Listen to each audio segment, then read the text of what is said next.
Court is back in session once again. Welcome back to the third episode of Tony's Takes presented by Fireside Giants. I'm your host once again, Tony Anthony Rivardo. Follow me on Twitter at Anthony_Rivardo. Today we have a special topic brought in by our member, Michael G. Michael, thank you so much for this suggestion. Shout out to you. Shout out to all the members as well. Thank you all. We appreciate and love all of your extra support that the members provide us. And so basically, we're going to go through the New York Giants starters and rank them from best to worst. This is going to be my personal opinion, but of course, the reason I give my opinion on our rankings is because I want to hear your opinion in the comment section down below. So anybody watching or listening to this, let me know in the comment section. Do you agree with my rankings? Who do I have too high? Who do I have too low? What do your rankings look like? Go ahead and rank all 22 of the starters yourself in the comment section if you want to, and I will absolutely go through, read those, and respond to them. So anyway, I guess let's just get into it. Number one is easy to me. Saquon Barkley is absolutely the best player on the New York Giants, in my opinion. He's by far the biggest superstar, if you want to call him that, or talk about stars on the Giants. Saquon Barkley is a bona fide superstar, and he is the star of this team when he's healthy. In his rookie season, 2018, he had 2,028 total yards from scrimmage, which led the NFL. That was pretty much, peak Saquon Barkley that year. The offensive line was better than it was this past season in 2018. I feel like the offensive play caller was even better as well under Pat Shurmur in 2018 at least than it was for Jason Garrett in 2020. Of course, Saquon Barkley did miss the 2020 season, which plays a factor into maybe someone not putting him as a number one starter on the Giants. He has been injured for like 2 years, on and off. I mean, 2019, he still managed to rush for 1,003 rushing yards despite playing in only 13 games, which is super, super impressive. However, he was injured for 3 games that season. And honestly, he was hobbled for a lot more than 3 games. He just wasn't the same running back that we were used to seeing in 2018, the one that totaled over 2,000 yards from scrimmage. That was a historic season. He set a record that year receiving for the Giants. He had 91 receptions as a rookie, and he was a running back, and that set a record for most receptions in a single season by any rookie in Giants history. So incredible statistic when you consider the fact that he's a running back. And of course, we know with Saquon Barkley, it's impossible to tackle Saquon Barkley. He forced 85 missed tackles in 2018 and 2019 combined, according to Pro Football Focus. Pretty much every time he has the ball in his hands, he is a threat to take the ball to the end zone, no matter where he is on the field, and no matter how many people are around him. Saquon Barkley can break pretty much anybody's tackle. We've seen him even break the best of the best down. Luke Kuechly in 2018, that rookie season, I remember that game against the Panthers, which we came very close to winning, but ultimately lost on a 63-yard bomb by New York Giants member Graham Gano. Saquon had a play where he took a handoff right up the middle, and Luke Kuechly was in the backfield in like a second, and he met him right in the hole. Saquon just does a spin move, runs out to the left side, does another spin move, and gains like an additional 20 yards. It was insane, and that's what Saquon Barkley is. He is insane. He's superhuman, and he's coming back from this ACL injury, and we're hoping that he has that Adrian Peterson-like return because he is a tremendous talent. He's arguably the best running back in the NFL when he's healthy. He just needs to stay healthy, and that's been a challenge for him these past 2 years. But I do believe he is the best player on the Giants, and if he stays healthy this season, he will prove that. And I can't wait to see him return to this lineup, especially with all the added weapons. We have vertical threats now. Kenny Golladay is a great vertical threat. That's going to open things up in the running game for Saquon Barkley. So I do anticipate he will be the best player on the team this upcoming season, as he has been in the past, and I can't wait to watch him play. And then we'll go into number 2 here.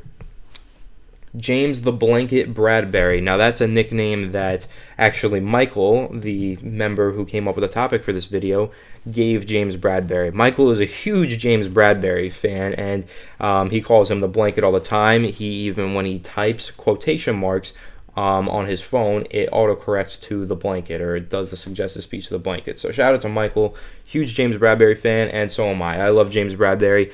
I was pretty critical of the signing when it first happened. I didn't think it was the best value, wasn't a big fan of the signing, But I think we're all fans of this signing by now. We can admit when we're wrong, at least I can, and I say I was wrong about that. I didn't like it. I love it now. I think this is actually Dave Gettleman's best move since he's become the general manager of the New York Giants, was signing James Bradberry. And honestly, that contract, I didn't like it at the time, almost looks like a bargain at this point, because James Bradberry was arguably the best single coverage cornerback in the NFL out wide. He leads the NFL in forced incompletions rather since 2018 with 42 total. Puts him ahead of guys like Jair Alexander. Puts him ahead of guys like Stephon Gilmore, Carlton Davis. He's ahead of all those guys in terms of forced incompletions. When the ball's in the air, you can expect the blanket to go knock it down. Bradberry is really a playmaker in coverage, and on targets 20 plus yards downfield in 2020, he was shut down. It was like the Giants had an additional safety on the field. Safeties are usually your guys that cover the deep passing game. James Bradberry covered it just as well as any safety in the NFL. He allowed 0 touchdowns and totaled 3 interceptions. Just incredible. And he also forced 14 incompletions in single coverage, tied for the most in 2020. So I think that's really important to point out, that in single coverage, he's forcing all those incompletions because he was the Giants' number 1 corner. Their number 2 corner was a revolving door. We talk about this a lot on the main podcast. But James Bradberry was the number 1 guy, and he was traveling sometimes, usually not, but he was mainly guarding the number 1 receiver for the opposing teams. And he was basically going one-on-one with them most of the time. Single coverage, and it's Bradberry versus Allen Robinson, versus, whoever, versus Amari Cooper, versus CeeDee Lamb, and versus Mike Evans even, versus Chris Godwin, against great wide receivers this past season. Ball's in the air, James Bradberry is going to knock it down, and that's what he did. Forced 14 incompletions in single coverage. He had some spectacular games. The one against the Bears in Week 2 was phenomenal, and he really had a lot of elite performances. He was one of the best cornerbacks in the NFL this past season. He should have been on an All-Pro team, in my opinion, but ultimately, All-Pro did not.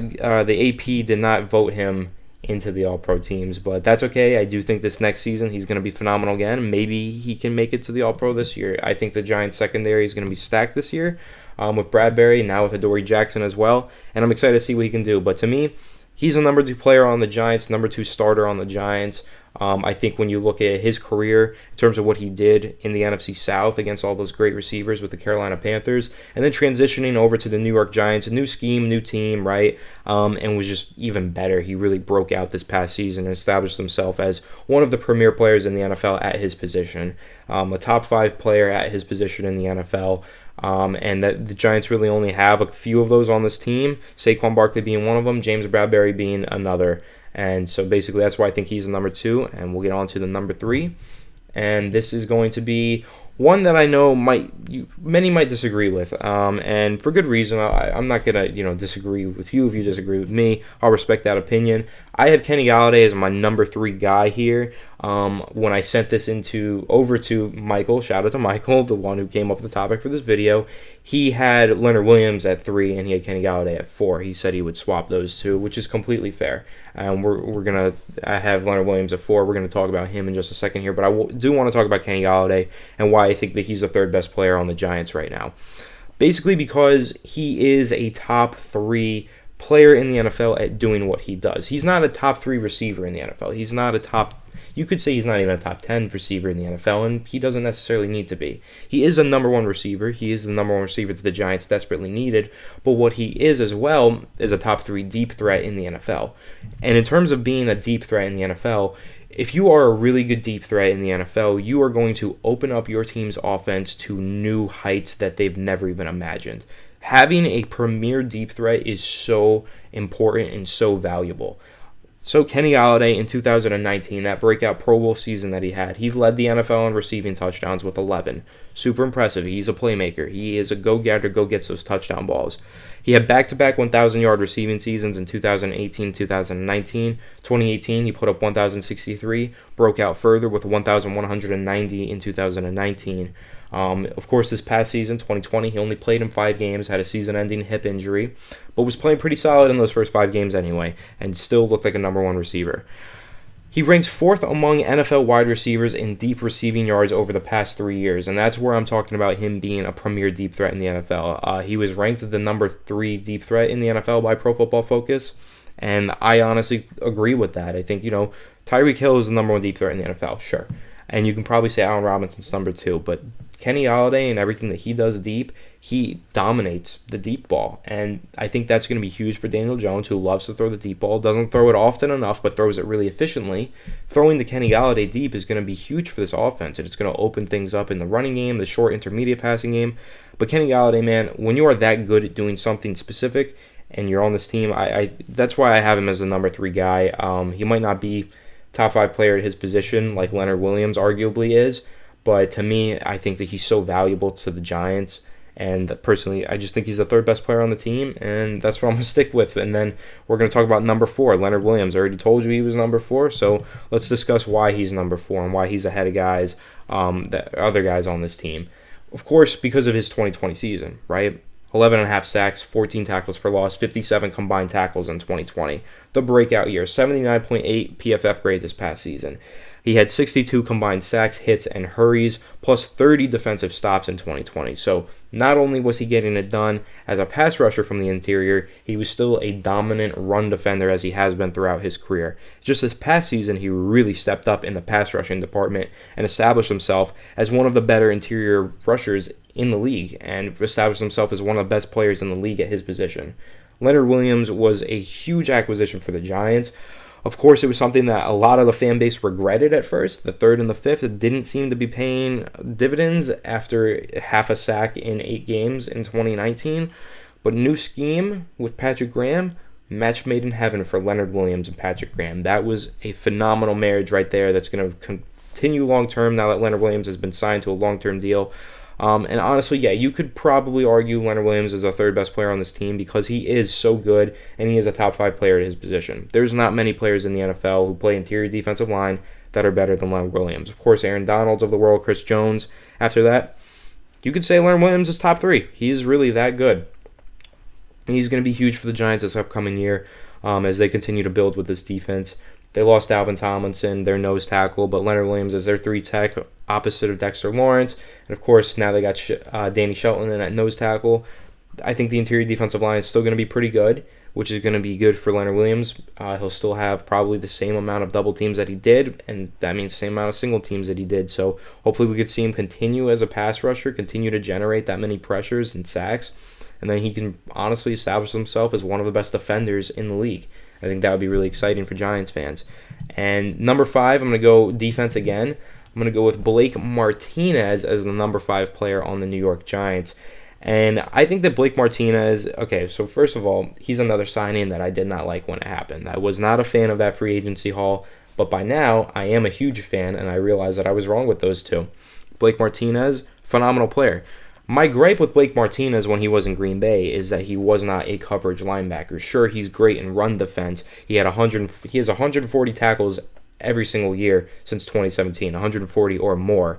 And, he's a tackle machine, and he's a great run defender. But I felt like the Giants needed a pass coverage linebacker. They didn't get that with Blake Martinez, but they didn't need that. I wasn't fully aware of what Patrick Graham's scheme entailed. And what Patrick Graham's scheme entails is very little reliance on the middle linebacker position for pass coverage. Blake Martinez does a lot of run defending, a lot of pass rushing, and he's not asked to do a lot in coverage, and he shouldn't be because it's not his strength. And I love that the Giants defense plays to their strengths and it doesn't force their players to play to their weaknesses at all. So Blake Martinez has continued to play at a very high level, and he was really good for the Giants in 2020. 79.8 PFF grade made him a top 10 linebacker in the league. 151 combined tackles, 3 sacks, an interception, 5 passes defended. 5th run defense grade and 10th best coverage grade amongst qualified NFC linebackers in 2020. So his coverage grade was a lot better this year, which is really important. And he also just wasn't asked to do coverage play. He wasn't asked to play in coverage as frequently as he had been in the past, which is a really important distinction. It's good that he's playing better in coverage, but he's also playing better in small dosages rather than being forced to play coverage throughout the game and play that cleanup role that he described in Green Bay. He wasn't a fan of that cleanup role. He wants to be a more traditional inside linebacker. Now he is in Patrick Graham's defense. That's why he's thriving, and he will continue to thrive under Patrick Graham, and I can't wait to see that continue. So number 6, let's move on to number 6 through 10. Dexter Lawrence is going to be my number 6 player. Opposite of Leonard Williams, the other 3 tech on this lineup. Dexter Lawrence has actually been really solid ever since he was a rookie. Really, really good from day one. 340 pounds, but can rush the passer and is always one of the fastest players on the field, just defying the laws of physics. He had a 73.2 pass rush grade in 2020, which was a huge jump from I think 62 in 2019. So he really improved as a pass rusher this past season. He had 4 sacks, 6 tackles for loss, 10 quarterback hits, and 53 combined tackles. We all know that Sexy Dexy is a premier run defender. He's phenomenal in run defense, just filling gaps and defending the run as a 340-pound defensive lineman. But he's really adding to his game as a pass rusher. He's really improving there, and that's really important. If you have 2 really good interior pass rushers, you're going to have a pretty dominant defense, and that's what the Giants had this past year because they did have 2 interior pass rushers who were dominant like that. He's the 3rd highest graded second-year defender by PFF in 2020. He's really just improving year to year, and he's really, really good already. He came into the league really good, and he's even better now, and I think that's going to continue. I think you're going to continue to see Dexter Lawrence get better and better as years go on, and I'm excited for that. I think that he can be a premier player in the NFL as a defender, and I do think that one day he will be a top 5 player at his position as well, and I think that's going to be really scary for the NFC East to have to defend 2 top 5 players on the interior defensive line one day. I think that's going to be really exciting for the Giants, though. Number 7, we'll go into Logan Ryan here. I have Logan Ryan. This was tough. Logan Ryan or Jabrill Peppers, who do you want at 7 and 8? I think they're right there neck and neck as the next best guys on this team. But ultimately, I went with Logan Ryan. And the reason I did that is because he is kind of more of your traditional free safety, of course. That's what he played this past season. But he's also a corner. He did play outside corner for a lot of his career, played a lot of slot in Tennessee, and then he moved over to safety in his first year with the Giants. And the reason I have him ahead of Jabrill Peppers is because Logan Ryan, I think, as free safety, his first full season as a free safety, he was phenomenal. 94 combined tackles, 1 tackle for loss, 1 sack, 3 forced fumbles, 9 passes defended. 3 forced fumbles and 9 passes defended, by the way, is really, really impressive right there. That's like you're a true playmaker. But really with Logan Ryan, it's his first season as a free safety, and he's already this good. And he's a veteran. He's a quick learner. He's a smart, intellectual football player and an excellent, phenomenal leader.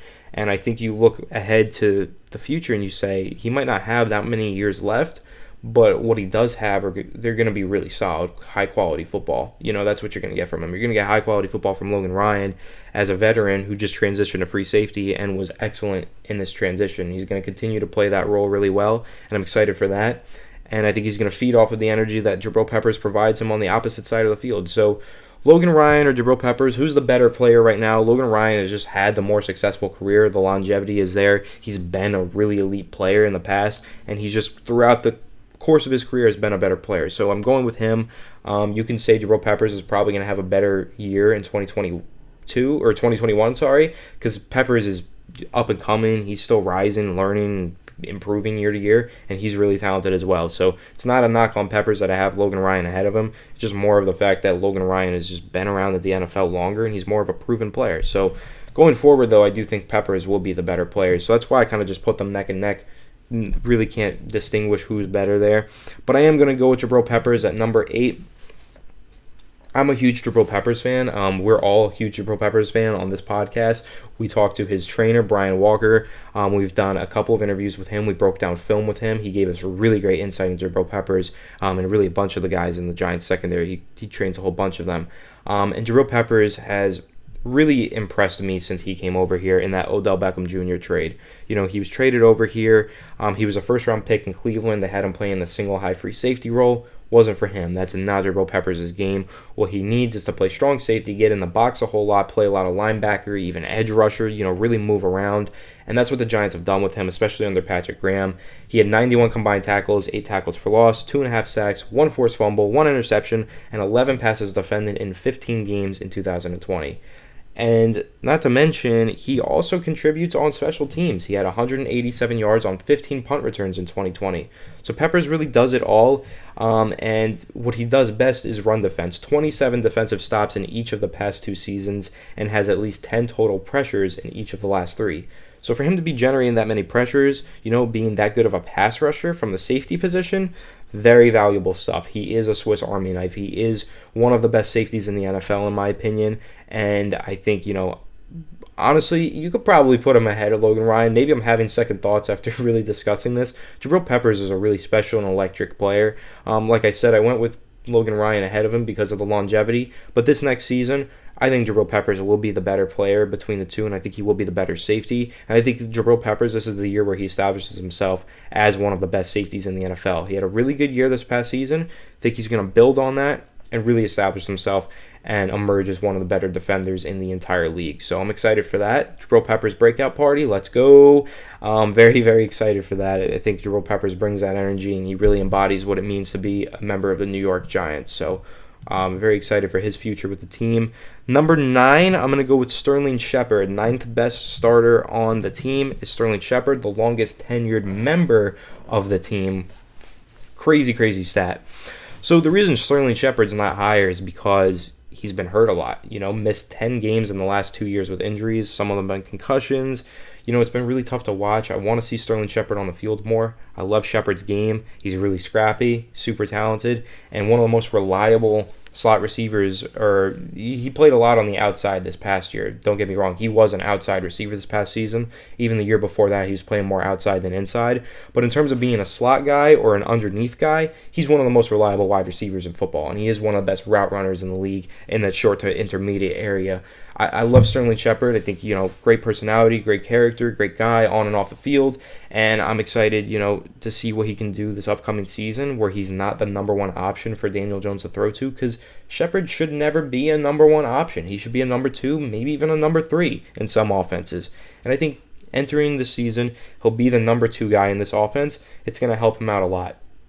This past year, as the primary receiver in 12 games in 2020, he did manage to put up 66 receptions, 656 yards, and 3 touchdowns.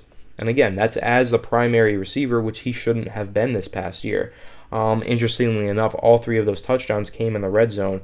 He was targeted 9 times in the red zone this past season, only 9 times, but they completed all 9 passes Sterling Shepard's way, and he scored on 3 of those receptions. Pretty impressive stuff there in the red zone. Shepard is a really good red zone threat. He's just very underutilized there. He should have more than 9 targets in the red zone, especially when he's catching every single one of them and scoring touchdowns every third one. The 33% of those were a touchdown. Shepard needs to be utilized better, I think, and I think he will be now because he's not a number 1 receiver. He's not being asked to run a full route tree anymore and do a whole lot. He's being asked to do secondary stuff. He's complementary to Kenny Golladay, and that's where he belongs. So I think Sterling Shepard is going to be really good for the Giants this year. He's had a really good career so far. His rookie season, he played in the slot. He was phenomenal in the slot. He might be playing a lot more slot this year. Excited for all of that, and think that Shepard is going to, really have a bounce back year this year. And I hopefully he stays healthy for it because the Giants need him out there, and he's going to be really helpful for this team. Number 10. So this is interesting. I really didn't know. I didn't want to separate these two because I wanted to just put number 10, Kyle Rudolph, and Evan Engram, both of them. And I do this again later on in the list at another position, as you'll see. I think, because you really technically have one starting tight end, so Evan Engram is likely that starter for the Giants this upcoming season, but Kyle Rudolph is going to play almost starting level snaps, I assume. He's going to be rotated in pretty frequently. I think these guys are almost going to split that position. It's probably going to be a 60-40 split in favor of Engram, which might frustrate a lot of fans, but I think, Evan Engram is still one of the better players on the Giants. I understand fans' frustrations. 11 drops, 1 fumble, and he was targeted on 6 interceptions. It was a disastrous season for him this past year, even though he made the Pro Bowl somehow. But he still had 654 receiving yards and 63 receptions. He is a really good route runner, elite for a tight end in terms of his release package and vertical prowess, speed, athleticism. He has elite traits. Evan Engram is a really good player when he's playing good football. problem is he's super inconsistent. He's often injured, and I know he was completely healthy this past season, but going into this past season, our complaint with Evan Engram was that he couldn't stay healthy. Now, after this season, it's that he can't hang on to the football. So if it's not one thing, it's another, which is always going to be really frustrating. But here's why I put Evan Engram and Kyle Rudolph combined together on this list.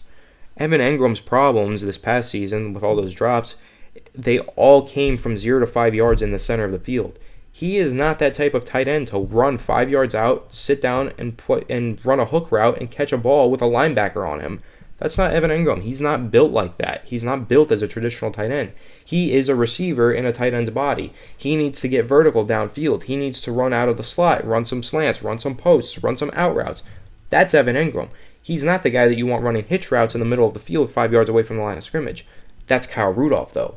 That's where he comes into play. 0 drops on 73 receptions and 0 drops on 90 targets in the past 2 seasons. Phenomenal efficiency there. Arguably the most reliable tight end in football. He's that good in terms of just being a reliable, dependable guy underneath. Just in terms of making those 0 to 5 yards, sit down in the middle field catches. No one does that better than Kyle Rudolph.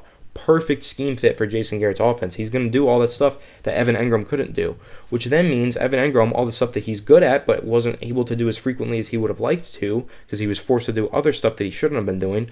Now he gets to just focus on what he's good at. He gets to do all that stuff more frequently, and that's just going to open things up for Evan Engram to have a really good season this upcoming year. So that's why I put them together at number 10, because I think that they play hand in hand together. Evan Engram, if he's playing that 0 to 5 yard hook route, if that's what he's running for the majority of his routes, he's not going to have a good season this year again. But if Kyle Rudolph is running those, and then you have Engram running out of the slot, maybe even getting out wide, or playing the secondary inline tight end and your 12 personnel, but running some more creative routes, like those sluggos, like those, those corner routes, those post routes, something more than just a 5 yard hitch, I think you're going to see Evan Engram have a really explosive season, and I can't wait for it because I do feel really bad for this guy. He's a really cool, good guy. He's just had some really bad struggles these past years, and a lot of them haven't really been his fault. So hoping to see the Evan Engram bounce back. Do think he's one of the top 10 players on this team. Just think that he has a lot to work on, and I think that Kyle Rudolph is going to help him out a lot with that. Now, number 11 here on my list is Adoree Jackson. So this is a new signing, of course, and I think that this is probably going to be kind of interesting to a lot of you guys that I have Adoree this high, but really, Adoree Jackson, if it wasn't for the fact that he's only played 14 games in the past 2 years, could be much higher on this list. He's 25 years old. He's forced more incompletions on passes of 20-plus yards downfield, 18 forced incompletions, than he has allowed receptions, which was only 14 since 2017. He's the fourth highest coverage grade when lined up outside since 2018 with an 85.6 overall grade, which is really, really high for Pro Football Focus. That's like a tremendously high coverage grade for a cornerback on their rating scale. And when you go watch the tape and you go watch how fast this guy is and how good he is in coverage as an outside corner, press man guy, don't get it twisted. This is a corner that will get in your face. Adoree is that guy, exactly what the Giants needed. He's really, really good, and he will be, if he is healthy this year, a top 10 player on this team, I believe. I have him at 11 here. He's down because he's only played in 14 games in the past 2 years, and he hasn't played a snap for the Giants yet. But really, you look at this going forward, if he stays healthy, he's going to be one of the best players on this team, and I can't wait to see that. And then number 12 here, we're going to move on to number 12, Daniel freaking Jones, of course, Danny Dimes. What more can be said about Daniel Jones that I haven't said already on this podcast? Daniel Jones, the third highest graded quarterback on 20-plus yard passes in 2020. 95.6 overall PFF grade. Phenomenal on 20-plus yard throws. I have all the stats to back it up as well. 20 for 43, 652 yards, 6 touchdowns, 0 interceptions, 95.6 grade. I mean, just phenomenal. And you go watch the film. He was so accurate downfield, and his decision-making was so good. Unfortunately, that short to intermediate range was a real problem for him. He threw a lot of interceptions in that range that he shouldn't have. He struggled with his accuracy in that short to intermediate range. And of course, turnovers have been a huge problem for him. Not to mention the fact he only scored 12 total touchdowns this past season, which is pretty much unacceptable in today's NFL game. I understand that he led them to score a lot by getting the ball inside the 5-yard line a lot, But the Giants' offense also just collectively sucked, and the quarterback needs to score more than 12 touchdowns in a season to establish himself as a good player in the NFL. He needs more. We need to see more from him, but he has this upcoming season to do it. I think that he improved a lot this past year. I think that he established that he is a good player, but he's not a great player yet, and we need him to establish that this upcoming season. Now that he has all these playmakers around him, Kenny Golladay, Kadarius Toney, he has everything in his weaponry tool set, whatever you want to call it. He should be a much better player this year, and he needs to be, because 36 total turnovers in his first 2 seasons, unacceptable. Of course, that needs to get fixed this year. He has to cut the turnovers down, and he has to feed the ball to those playmakers and play good football this year to establish himself as a franchise quarterback in the future of the Giants. I hope he does it. I think he will, but it's not going to be easy. So let's move on here. I'm running out of air. Number 13, we're going to go with edge defender Lorenzo Carter, of course, coming off of injury. He ruptured his Achilles this past season. That was really tough. But Lorenzo is a really good player. I'm a big fan of Lorenzo Carter. I think that, when he is healthy, he shows a lot of potential usually, but he has yet to fully reach that potential, of course, whether it be because of injury, playing in a bad defensive scheme, whatever. This year, I think if he stays healthy, Lorenzo Carter can be a good player. Now, this is another spot where I probably could have put 2 players, because 13, I want to put Lorenzo Carter here, but ultimately, I don't know who the starting edge rushers are going to be this year. Lorenzo is probably safe as a starter, but we're going to get in a couple spots here to Oshane Ximines, and ultimately, in the back of my head, I do know that Azeez Ojulari is coming for one of those starting edge spots. He doesn't have it yet, and he's not going to get it probably until the season fully starts, like a few weeks in. So right now, I don't have him as a starter. Azeez isn't going to be on this list. But those of you who watch this channel regularly, listen to me frequently, you guys know I'm really high on Azeez Ojulari. I think he's going to be a really good pass rusher for the Giants. So Lorenzo Carter, I think that he's a good, solid player, solid B player, but he's not one of your premier guys, and he's not one of the best players on this team. There's going to be a pretty significant talent drop-off after you get past the Adoree Jacksons of the world when you're ranking this roster. However, we get on to number 14, and I do think that we have some pretty good potential for talent there. Darius Slayton and Kadarius Toney. So this is the second spot on this where I combine 2 players.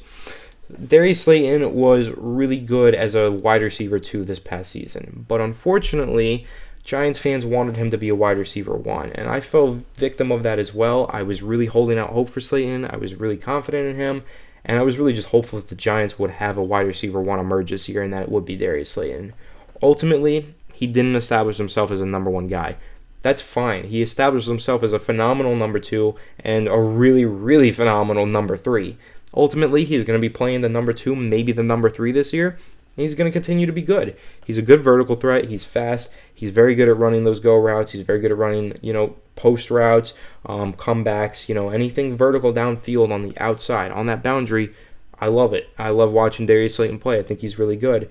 And it's kind of like a fire and ice with him and the other guy that he's paired with at 14.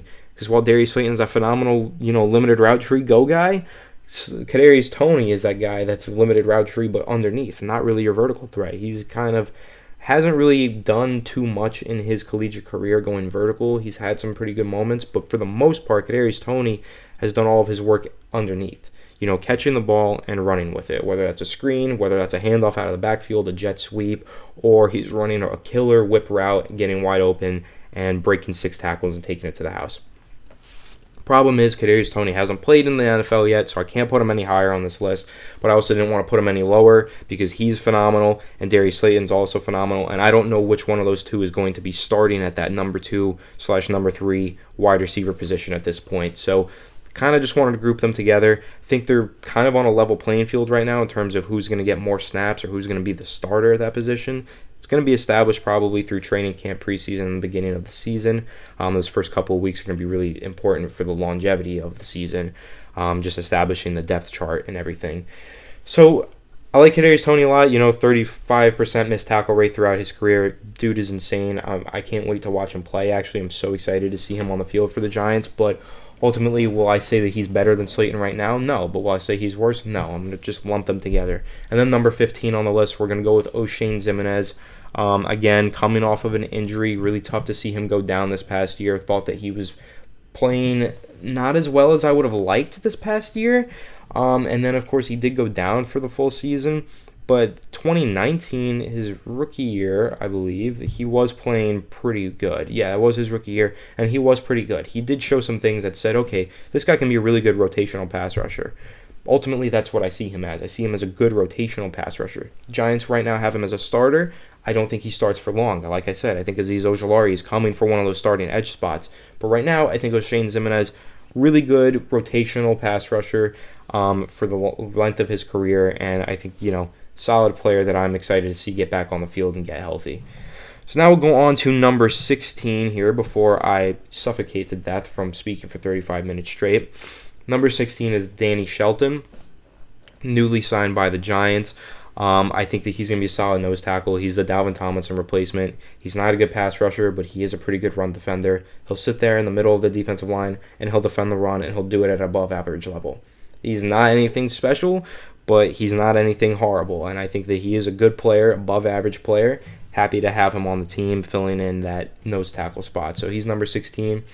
Number 17, this is where we're going to start talking about the offensive line, and I'm aware that there's only 6 spots left and we have 5 offensive linemen to get through. The Giants' offensive line is really bad, but one bright spot for me this past season was Nick Gates.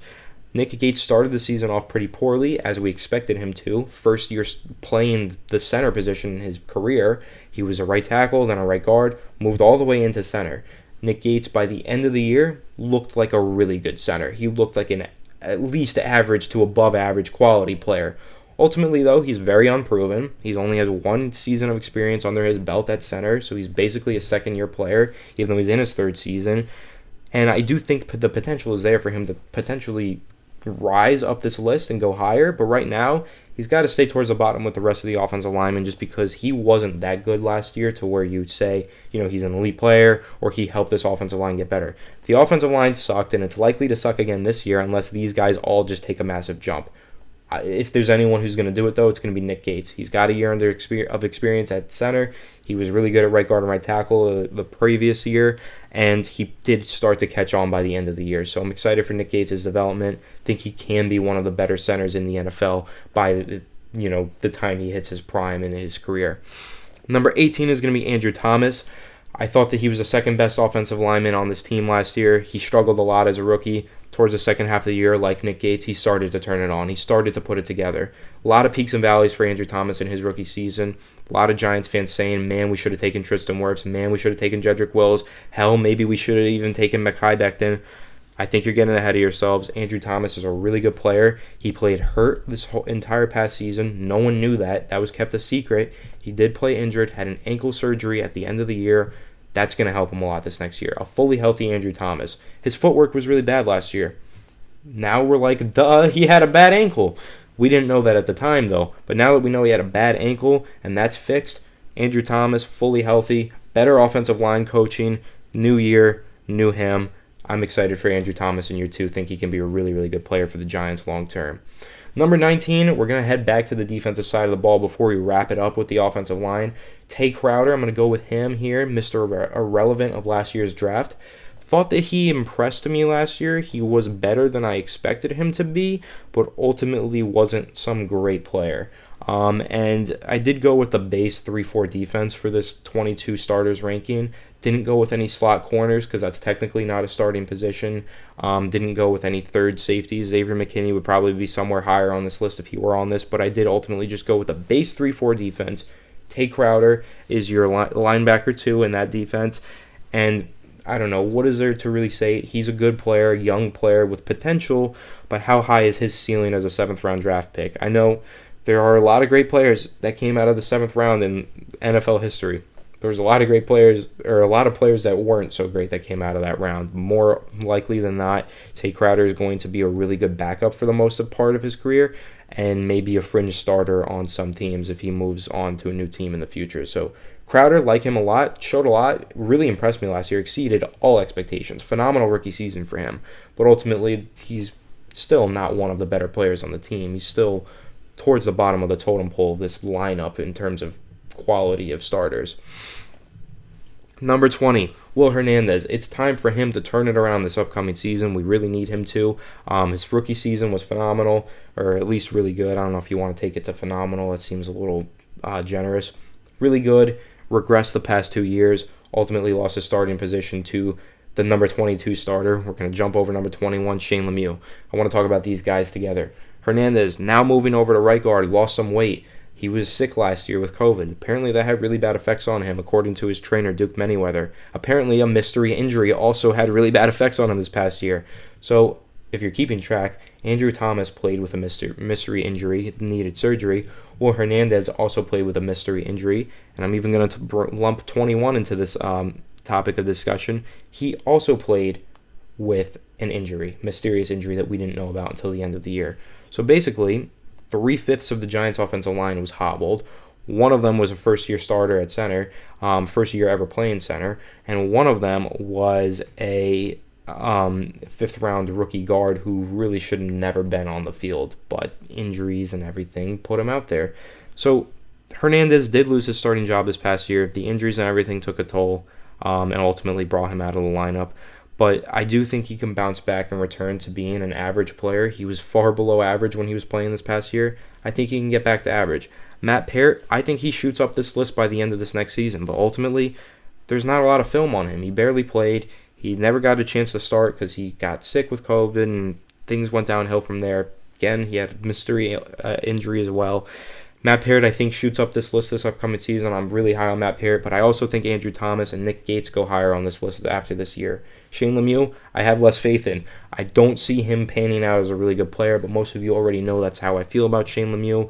I don't think he's all that great. Thought he was okay as a run blocker, horrible in pass protection. If the Giants put him out there as a starter again, Daniel Jones is going to get whacked. He's going to get sacked, and I'm not looking forward to that. But ultimately, there you go. 40 minutes, me talking straight. Hope you enjoyed that. If you made it all the way to the end, I love you. Thank you. You're really awesome for that. And I really hope that you enjoyed hearing me speak this long about the Giants lineup. So that was about 2 minutes per player, I believe. Somewhere around there. A little less than that. 1.5 minutes, I think. So pretty solid breakdown. I'd say so myself. And, I hope you all enjoyed this video. Shout out to you once again, Michael. You're one of our most loyal fans, and we really appreciate all the love and support you give us. And thank you for coming up with this topic, even though this topic forced me to speak for over 40 minutes straight. And I'm not happy with you for that. Just kidding, Michael. You and I are friends. You know that. I'm just playing. So going forward, make sure all the members, you keep hitting me up, giving me your topic ideas. I'm going to keep grinding through them. I have a couple more in the bank that I'm going to get through, and I'm really excited to keep making these videos for you guys. Thank you for tuning into Tony's Takes again.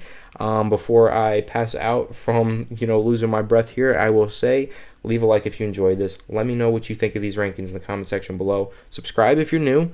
Ring the bell so you don't miss a video. Make sure you go check out the member section. It's pretty solid, and you might be enticed to join, and I would really love and appreciate you if you do. So, ultimately, let's go Giants. Have a good one, and I'll see you in the next one. Court is out of session.